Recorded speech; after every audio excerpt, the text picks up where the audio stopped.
All right, so welcome everyone to this remote interview. My name is Lisette, and I'm interviewing people and companies doing great things remotely.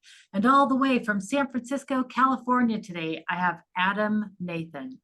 Adam, you're the CEO of Almanac.io, and Almanac is where remote teams write, approve, and organize documents. That's for just straight from the website. We're going to get into that in just a second, but I want to start with the first question, which is, what does your virtual office look like? What do you need to get your work done? Yeah, I think I'm probably a bit of a caveman when it comes to remote work compared to some of your other guests. I don't have any kind of fancy cameras or microphones by default. I actually just use my MacBook Pro on a stand, but I care a lot more about ambiance. I work from home, and so I work in a light-filled office full of plants with a coffee next to me most of the time. But I'm often not here. I travel a lot for Almanac to visit our team around the world and for my personal interests. And so have figured out ways to work really productively just with my computer.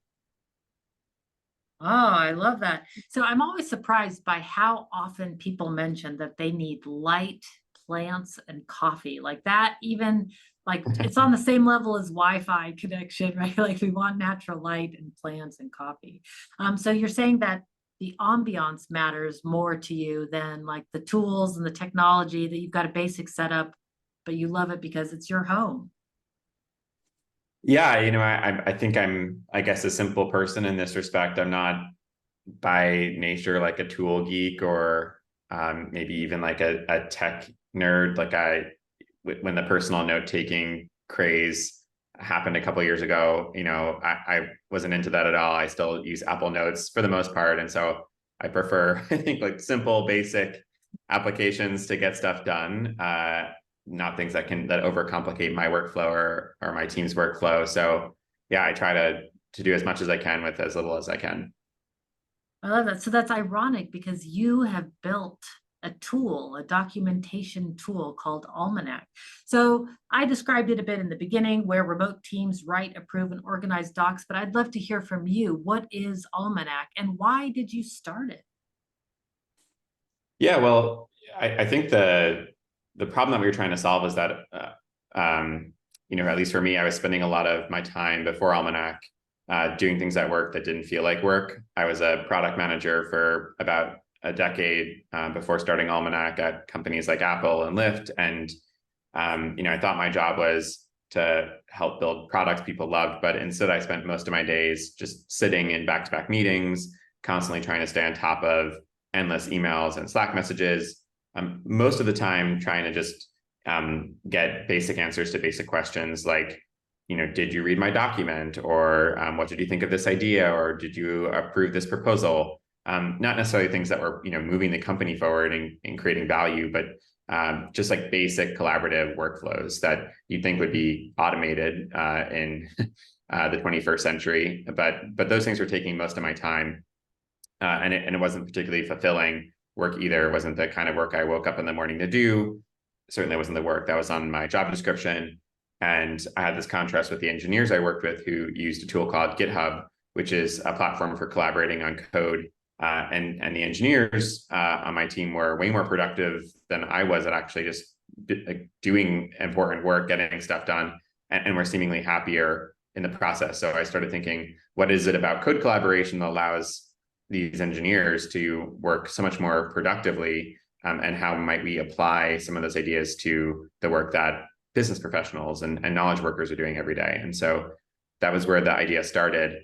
And yeah, the idea of Almanac is to essentially combine where you write and where you collaborate and where you share on key work into one platform, and build a set of rails that are super structured and transparent for basic types of tasks like getting feedback or approval or sharing new information, so that rather than those tasks taking your entire week and getting split across 14 different tools like Slack and email and Zoom, it can all happen next to the work itself in a way that doesn't require extra meetings or messages. So you set out to build Almanac, and how many people are you working with on your team now? We're about 40 people. Oh, wow, quite a bit. And I assume you're all remote, or do you have a headquarters somewhere? We don't have an office, no. I think we're in 15 or 20 different countries. Wow. All right. And so a big part of how you work together, I would say, is I'm assuming you're using Almanac for everything. If you weren't, Yes. that would That'd be be a problem yeah. number one. So assuming you're using Almanac for everything, how I want to ask first about getting people on the team. Like when you're hiring people to work on this team, you're working in a pretty asynchronous way. Maybe describe like a typical workday first. Let's start with that. Like, what does an async first workplace look like? Yeah, so you're totally right that we use Almanac, and the lifeblood of Almanac is this idea of reviews. And Almanac, they're called review requests, and it's very similar to a pull request for any engineers or developers who are listening in. And the idea is it's basically a structured workflow where you're asking someone to do something, to review something, to approve something, to read something. And so all of that happens in Almanac next to the docs themselves rather than writing an email or a Slack message or scheduling a meeting. And so when I wake up in the morning, the first thing I do is look at my reviews tab in Almanac to see what people need me to do. And I have several hours where I just go through and complete all the reviews. There's some fun analytics in the tool that show me basically my progress versus last week. And so I play a game with myself to see how many more reviews I can complete this week versus in the past. But those reviews are basically substitute for meetings and Slack messages at Almanac because we use them to give and receive feedback and to do work together rather than doing it synchronously, meaning at the same time in real time. And so my mornings I spend doing this kind of asynchronous collaboration with the team rather than sitting on back-to-back meetings. Even in meetings we do have like stand-ups, which we have for me, it's in my mornings. For the team in Europe, it's later in their afternoons. Every meeting also comes with a document on Almanac where there's often a bit of pre-logged work where asynchronously before the meeting, an engineer has listed what they've done for the day. They've recorded videos for demos. So the meeting is spent doing only the kind of work that that you can't do in a document, that you can't do asynchronously, which is solving complex problems, having pretty nuanced discussions where it's just easier sometimes to talk it out versus write it out. But I think our meetings are a lot more efficient because so much work is done in written form asynchronously before or instead of a meeting. How do you keep it all organized? I'm assuming that when you move to a documentation style culture, that information architecture becomes a real issue and a problem. You've got a lot of information, a lot of documents flying back and forth. The first thing I think of is, like my Google Drive with this archive of a million things that I've done since the beginning. What's your tips for structuring it so that people can still find things? Yeah. Almanac, I think at the root of Almanac is a document editor, and you can organize docs in folders like a wiki. And so it's a great question about taxonomy. I think we approach it where some folders are like working folders for things like projects or ongoing work. There's some sections of our workspace that are more like a wiki where we're storing final documents that are more meant for consumption or for copying rather than things that people are actively collaborating on. In my position, I spend a lot of time giving feedback to people. And so I use my reviews tab as really my primary way of organizing myself because it's really just the incoming list of things people need me to do. I rarely am in a position in my role where I'm managing a folder or managing a project on my own. But one of the cool things about folders in Almanac is that you can actually build a workflow inside them where you can define a set of statuses that every document or file in that folder have. And then you can attach automations to those statuses. So you can, just by moving a doc from one status to another, you can trigger a review, you can trigger an approval request, you can trigger sharing the doc with new folks. And so it puts docs on a set of rails for kind of repeatable steps in a process that you want every doc to go through. So it's great for things like marketing reviews or PRD approvals or contract negotiations. We use folders as a way to just basically move docs through a process. So the same steps happen consistently. There are fewer errors made. No one has to think like what happens next. And so that helps work go a lot more smoothly, a lot faster, with a lot fewer errors than I think I've experienced before in other companies. Yeah, indeed. And I'm wondering also, because it sounds like what you're doing is you're making the workflows then become visible to everybody. Like the way the work is structured, all of a sudden everybody knows. And when there's a problem, you can insert something like, hey, we need an extra set of approvals, or hey, we've got too many. Like take Joe and Bob out. They don't need to approve this kind of stuff. So I assume that you're just constantly tweaking the workflows as you're going.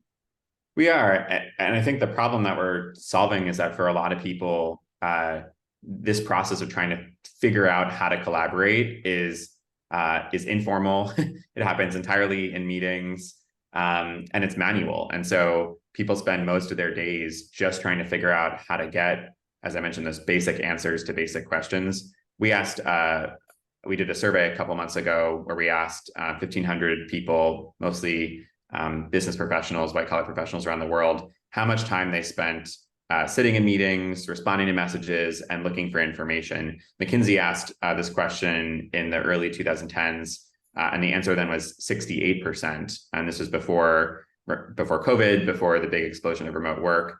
And what we heard from our respondents was that people were spending 95% of their weeks doing those three activities, which means they only had 5% of their working time to do actual work. And correspondingly, we saw that about 1 in 4 people spent either every weekend or most weekends doing work instead of spending time with their families and on their hobbies. And so this kind of overhead activity of just trying to manage work is taking most of people's weeks, almost the entirety of their weeks. And so what we're trying to do with workflows and reviews is to streamline that and to automate that so that for a process that you do every day, every week, like filling in a stand-up document or approving marketing copy or reviewing docs, that can happen automatically through your organization where, to your point, the right people are included at the right times and the right steps. And all you have to do is click a button. And you're right that these are living workflows. They change over time and they're different by company, but we're trying to build these collaborative building blocks in Almanac where you can put together the right workflow for you based on the project, the type of doc or task, even the month or season.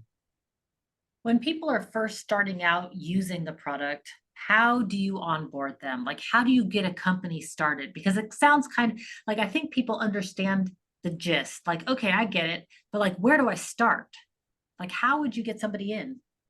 Yeah, so templates is the quick answer, but a lot of people, when they come to us, they're not necessarily looking for like a better tool. They're coming to us because work feels like chaos for them, and the tools that promise to end that chaos actually lead to more chaos. And so people end up having too many tools that then take even more time to try and coordinate and manage between. And so there's just kind of this explosion of overhead work, and people are looking for something that actually will help them move faster and help them save time. And so, they're not looking for, let's say, the features I just mentioned, like I want reviews or I want workflows. They're looking for this end state of I want to be able to spend my weeks on work that really matters to me, and that's going to move the company forward and help me get stuff done.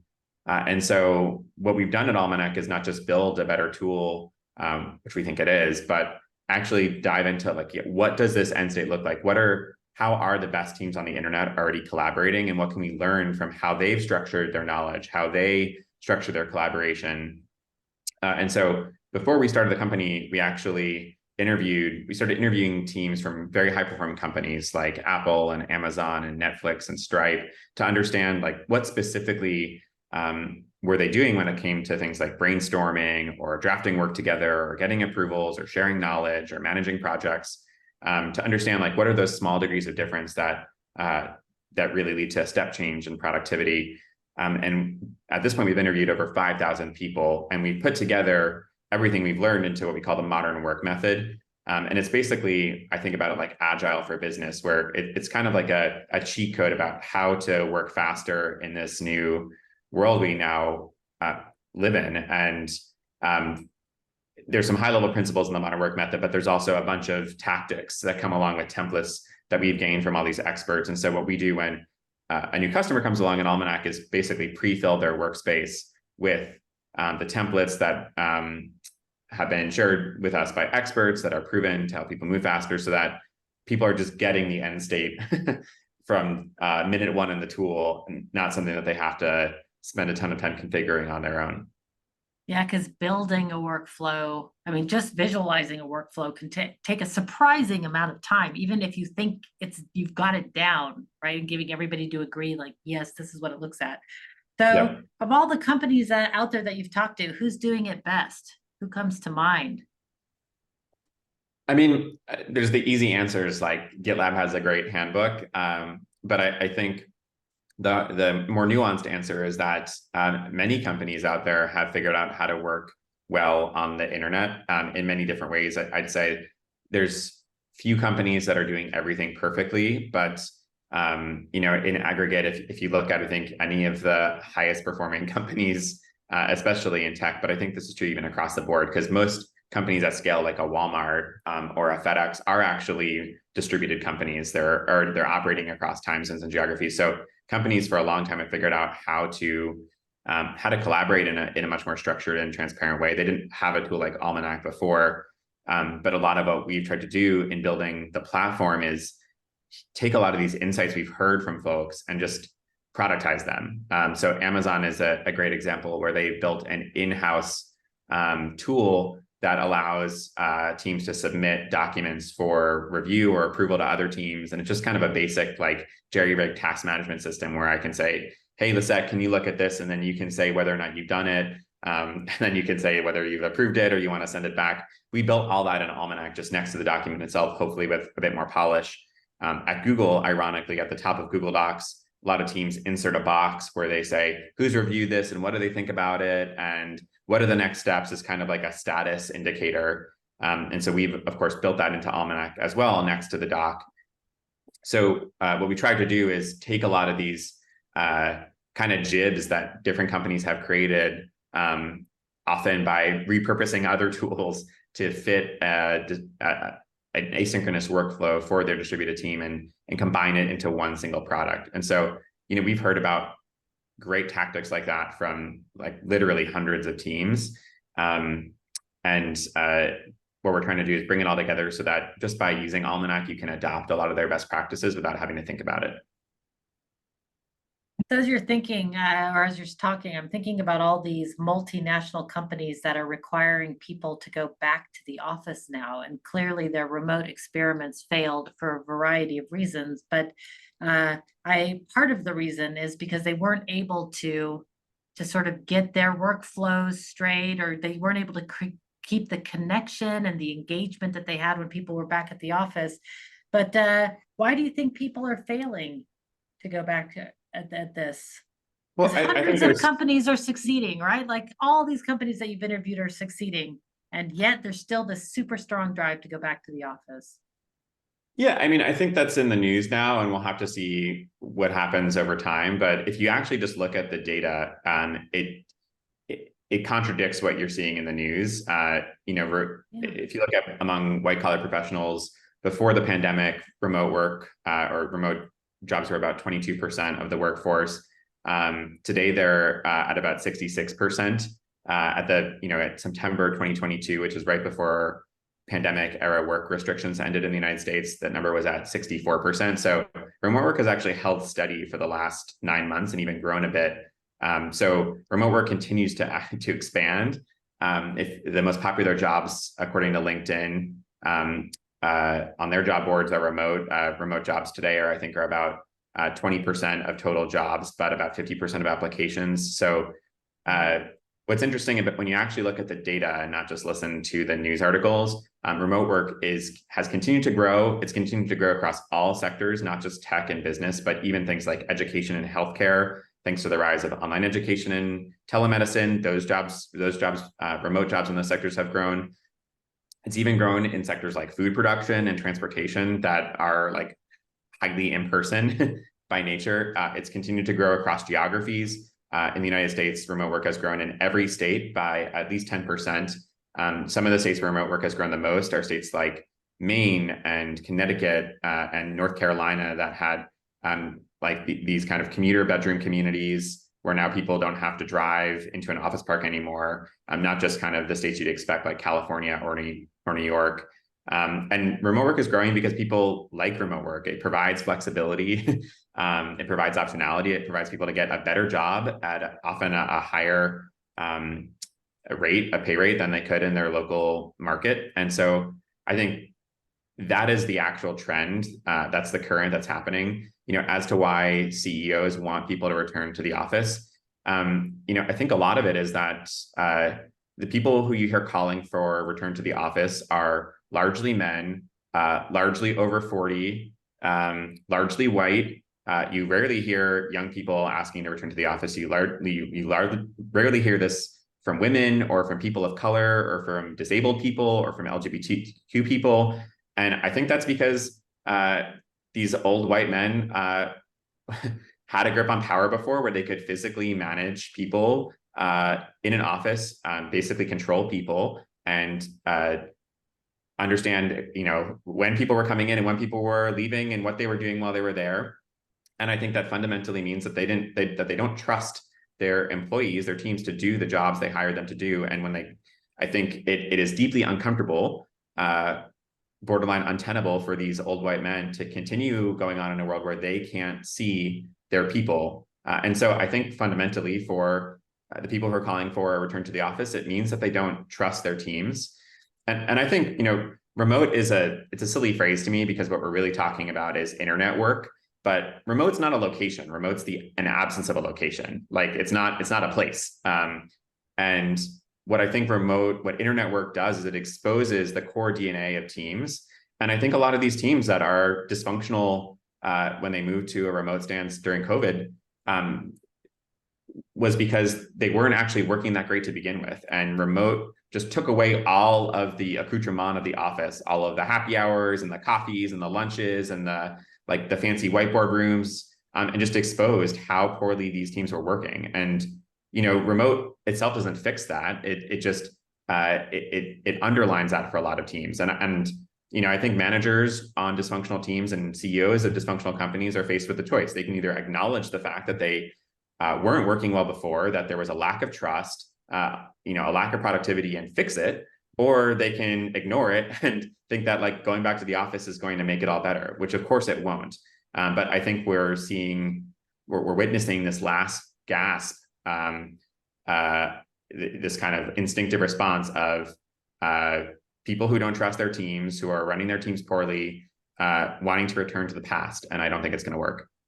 Yeah, the last roars of the dinosaurs coming back to haunt us all. And I keep thinking, indeed, it's not about remote. People want freedom, just the freedom to be there, to design our lives in the way that we love. That's, I think, really more what it's all about. And the reality and I just think, is, think how scary that is. Sorry. I think that the prospect of freedom is terrifying to a manager or to a boss who doesn't trust their team. What are my people doing? Are they going to do their jobs? Do they like this company?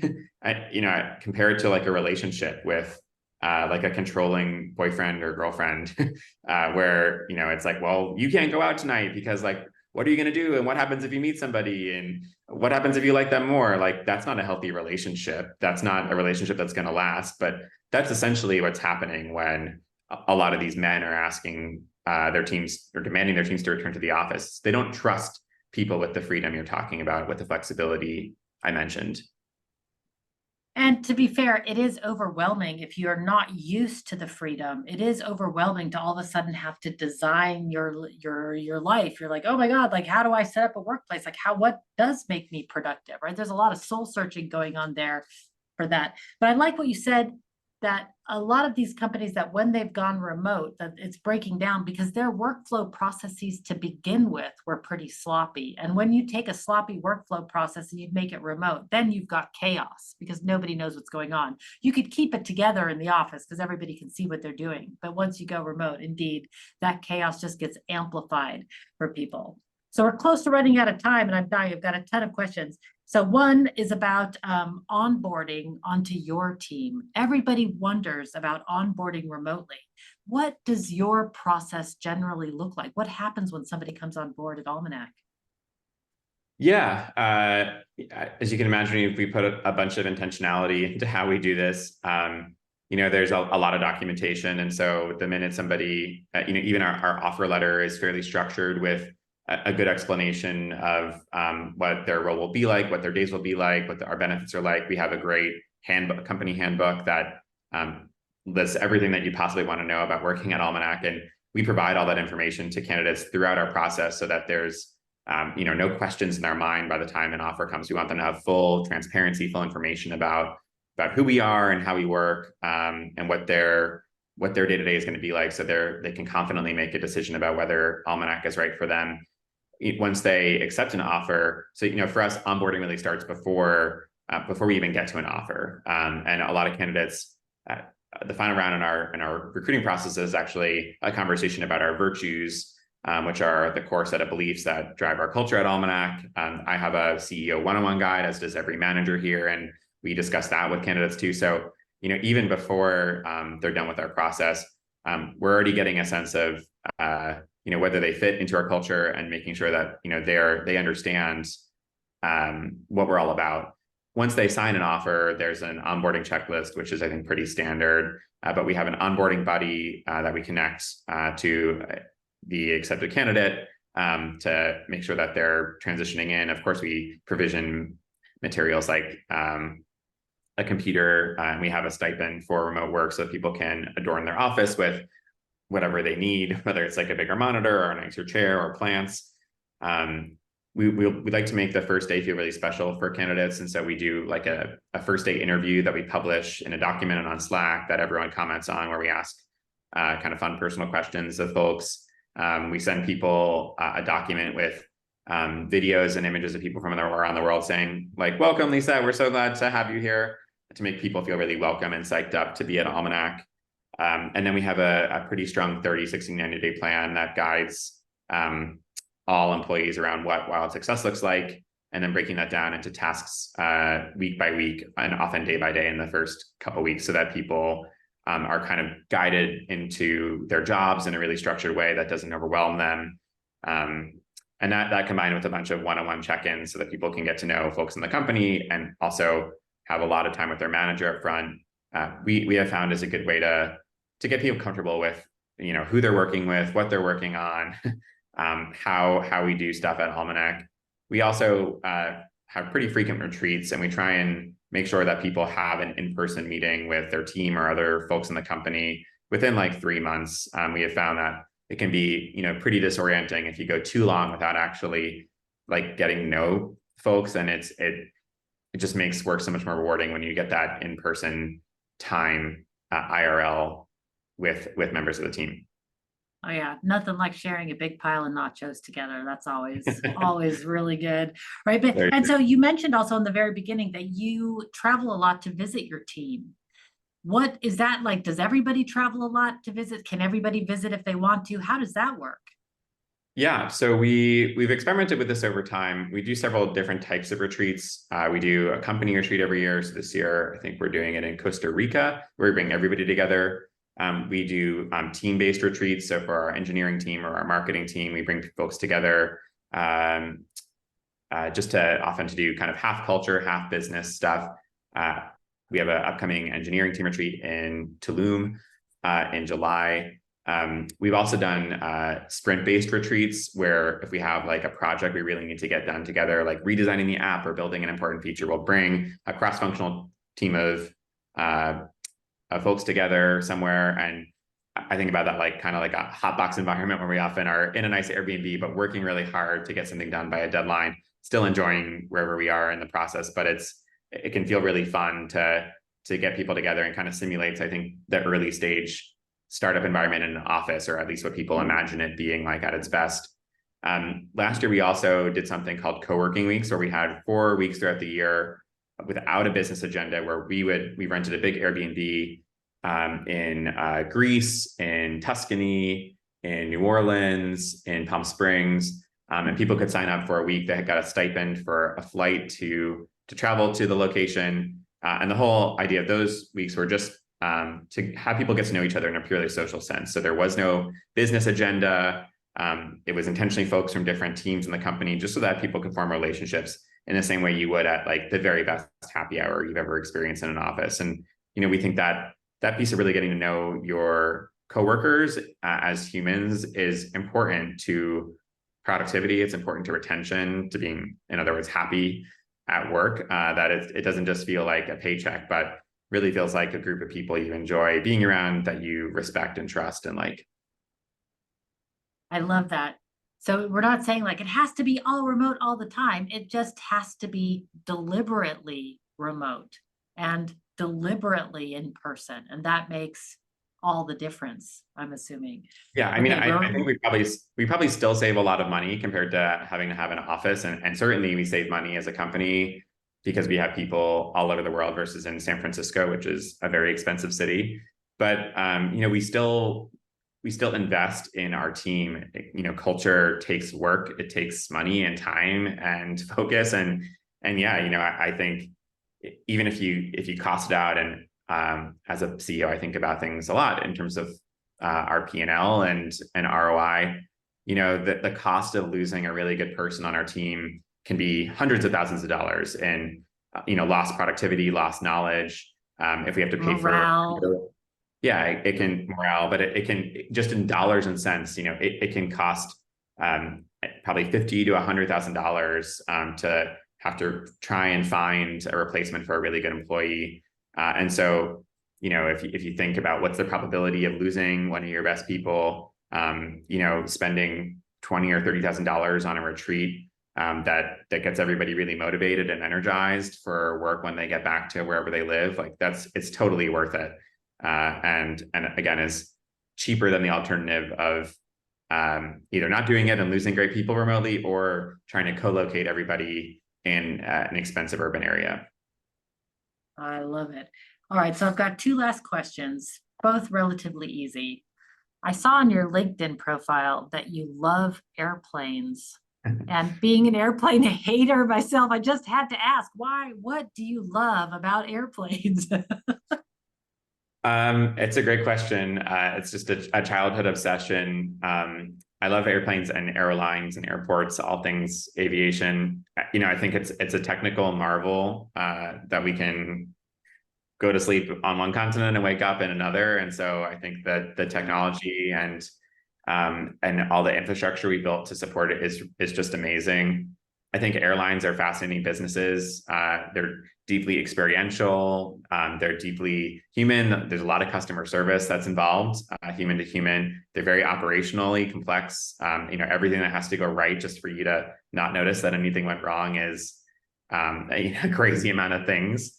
And so they're just kind of fascinating case studies. It feels to me like, I think as some people follow sports, I follow airlines because everybody has the same variables they can play with, and you can buy the same planes and fly the same routes and build the same products, but everybody is doing things a little bit differently, and it's fascinating to kind of watch business and strategy decisions in the sector and how they play out, and obviously in the end they affect people like you and me a lot, just day to day. I love that. You've given me a reappreciation for something that I took for granted. I just thought of it as this horrible experience, but you're right. It is a marvel in many ways, technologically, human, logistically, organizationally, that works every day, all day. I mean, there's disaster Yeah. stories, but like for the most I mean, part, it's still the safest way to travel, and yeah, to think that we can fly through the air at 500 miles an hour, and yeah, do so hundreds of thousands of times a day with hundreds of millions, tens of millions of people flying every day with basically very few accidents. If anything, like a couple hundred people dying every year, if that. It's an amazing feat of human coordination. Indeed, indeed. I'm glad I asked because, yeah, I took that for granted. It just seems like a nightmare experience, but you're right. So, very last question, which is an easy one, is of course, I will link to Almanac in the show notes and the modern work method, of course, and everybody should see the handbook and all the async resources that you're offering. But if people want to learn more about you and get in touch with you, what's the best way to find you online? Where do you Yeah, hang out? I'm on Twitter more than I should be at Adam P. Nathan. And I'm also on LinkedIn, and you can DM me any other place, and would love to get to know you. Awesome. I'll add those to the show notes as well so that people can just easy access to find you. Adam, thank you again for spending time you. with me today. I took copious notes. I've got tons of things here to add to the show notes, and I really appreciate your time. Thank you so much. Yeah, it's a pleasure. All right, everybody, until next time, be powerful.